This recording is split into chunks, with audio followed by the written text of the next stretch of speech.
علم کا خزانہ۔ یہ قدیم زمانے کی بات ہے۔ کسی ملک میں ایک رحم دل بادشاہ حکومت کرتا تھا جو اپنے عدل اور انصاف کی وجہ سے بہت مشہور تھا۔ بادشاہ نے اپنے وزیروں کو یہ حکم دے رکھا تھا کہ اسے ملک کے کونے کونے کی خبروں سے باخبر رکھا جائے تاکہ کوئی بھی غریب آدمی انصاف سے محروم نہ رہے۔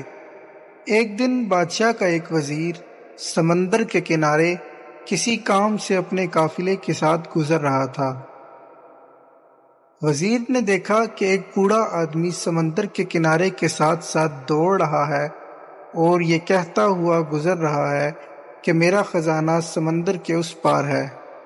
وہ بوڑھا آدمی کبھی اس طرف آتا اور دوڑتا ہوا کبھی دوسری طرف کو جاتا۔ وزیر بوڑھے کی یہ بات سن کر بہت حیران ہوا۔ اس کے ذہن میں لالچ آ گئی۔ اس نے سوچا کیوں نہ اس بوڑھے آدمی کو پکڑ کر اس کے خزانے کا پتہ معلوم کروں۔ وزیر نے اس بوڑھے آدمی کو قید کر دیا اور بادشاہ کو اس بات سے بے خبر رکھا۔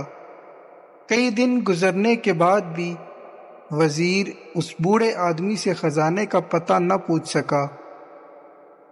وزیر نے سوچا تھا کہ میں بوڑھے آدمی کا بتایا ہوا خزانہ حاصل کرنے کے بعد ملک کا امیر ترین آدمی بن جاؤں گا، مگر اس کا خواب پورا نہ ہو سکا۔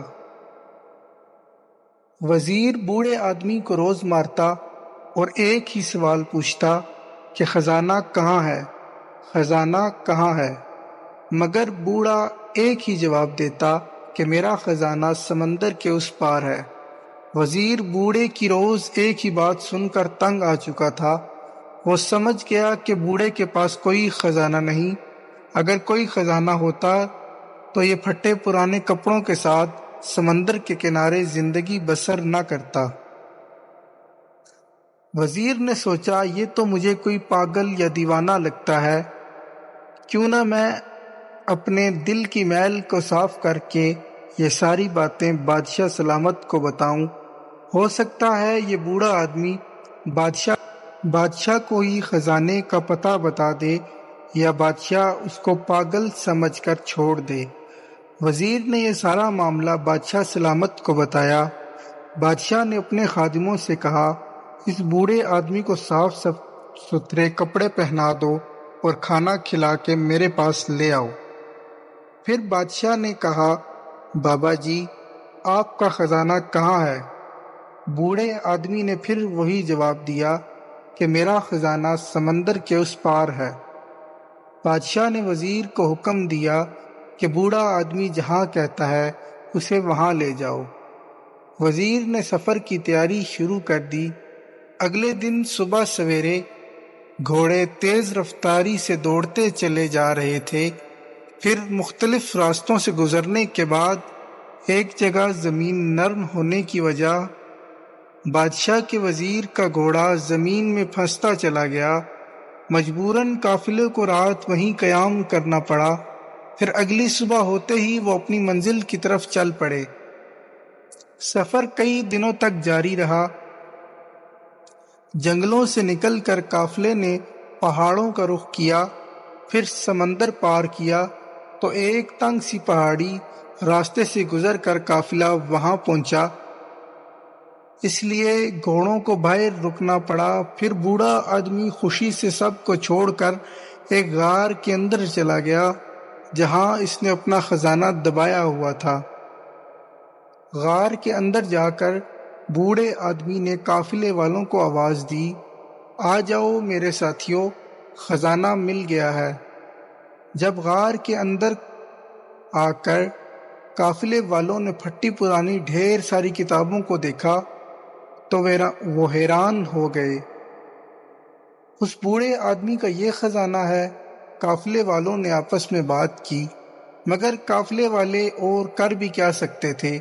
جب وزیر اور اس کے ساتھی پھٹی پرانی کتابوں کو گھوڑے پر لاد کر بادشاہ کے محل میں پہنچے تو بادشاہ بوڑھے آدمی کی پھٹی پرانی کتابیں دیکھ کر حیران رہ گیا اور دل میں سوچنے لگا کہ کیا بوڑھے آدمی کا خزانہ یہ پھٹی پرانی کتابیں ہی ہیں؟ مگر بادشاہ ایک عقل مند شخص تھا۔ اس نے بوڑھے آدمی سے پوچھا، بابا جی، آپ ان کتابوں کی قیمت مجھ سے کیا لیں گے؟ بوڑھے آدمی نے جواب دیا، میں یہ کتابیں کسی قیمت پر نہیں بیچوں گا، کیونکہ یہ کتابیں میرے بزرگوں نے اپنے بزرگوں سے لی تھیں۔ بادشاہ بوڑھے آدمی کی بات سن کر بہت حیران ہوا۔ بادشاہ نے ایک مرتبہ پھر بوڑھے آدمی سے کہا، آپ مجھ سے ان کتابوں کے بدلے میں آدھی بادشاہت لے لیں، کیا آپ کو یہ سودا منظور ہے؟ بوڑھا آدمی پھر سے بولا کہ بادشاہ سلامت، میں یہ کتابیں نہیں دے سکتا۔ بادشاہ نے بوڑھے آدمی کو ہر طرح سے آزما لیا۔ بوڑھے آدمی نے آخر کار کہا کہ بادشاہ سلامت، اگر آپ مجھے ساری بادشاہت بھی دے دیں تب بھی میں اپنے بزرگوں کی امانت کو آپ کو نہیں دوں گا۔ بادشاہ بوڑھے کی بات سن کر بے حد خوش ہوا اور کہا کہ علم بہت بڑی دولت ہے۔ بادشاہ نے بوڑھے آدمی کی شاگردی اختیار کر لی اور ایک عالم کا شاگرد کہلوانے میں فخر محسوس کیا۔ بے شک درخت اپنے پھل سے اور انسان اپنے عمل سے پہچانا جاتا ہے۔